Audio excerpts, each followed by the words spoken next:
G'day.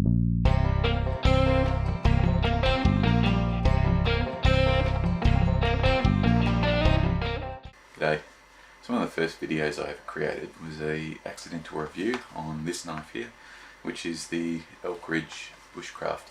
Now I say it was accidental because I had absolutely no intention of ever making it, and being an absolute novice, complete beginner, it lacked everything really. Like, let's be honest, it sucked. So while we're stuck inside with this corona isolation, I thought I'll remake it, give it a little bit more everything.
Okay, so last time I didn't actually give you any of the specs of this knife. Now why? Because I figure that if you've already searched and found my review, and you've already looked at considering buying this anyway, you've already seen the specs.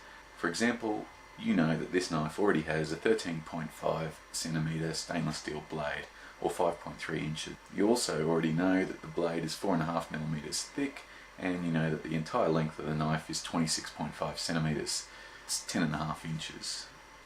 You also know that it comes with a length of 550 paracord that's, well, annoyingly placed and really not of any great length, but still useful for making a snare or a bow drill, or you could use the internal threads for fishing line. It also comes with a fire starter and a striker that I found pretty useless, and I'll explain how I fixed this later, and a sharpening stone that does a pretty good job in the field. I didn't think it was going to do that well. It feels quite coarse, but it actually did. Inside the handle comes a few what I call novelty items packaged as a survival kit.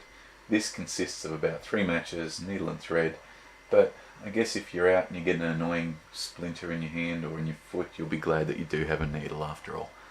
Now onto the information that you won't actually find out there on a spec sheet. Now this blade really impressed me. I bought it as a bit of a cheap knock-around camp knife, something like that I could treat like absolute crap, and I did, and it really stood up to it quite well. Now out of the box, the blade came sharp enough to shave. It wasn't a great shave, but it technically did shave hair. So I then proceeded to whittle some wood with it. I batoned some wood, and we're talking Australian hardwood here, not pine. I then whittled a little bit more wood, and the blade was still surprisingly sharp. It was sharp enough that I could still field dress rabbits and pigs with it, and that's what impressed me. I've used knives before that, 3 or 4 carcasses in, they're too blunt to do anything with, let alone after having already split Australian hardwood with it. My only complaint is that because the scales house the survival kit, they are not glued to the skeletonized tang. So when you're field dressing, you will get some blood under the scales, so be sure to remove them and clean them at the end of your trip. Now the striker, I told you before that this didn't create much of a spark for me. Other reviewers on YouTube I saw also had the same problem. So what I did was I took a hacksaw blade, ground off the teeth, cut it to measure, and replaced the original striker with that, making sure it was also the right size to be used to undo the scale pins to get into the survival kit. All in all, I was really impressed with this cheap little knife. So if you're after a knock-around camp knife, something cheap that's going to function really well, I can highly recommend this. There's some links below to where I bought mine.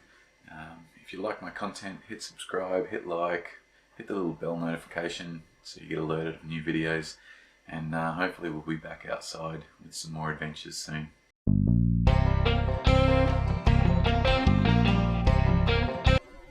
Survival kit.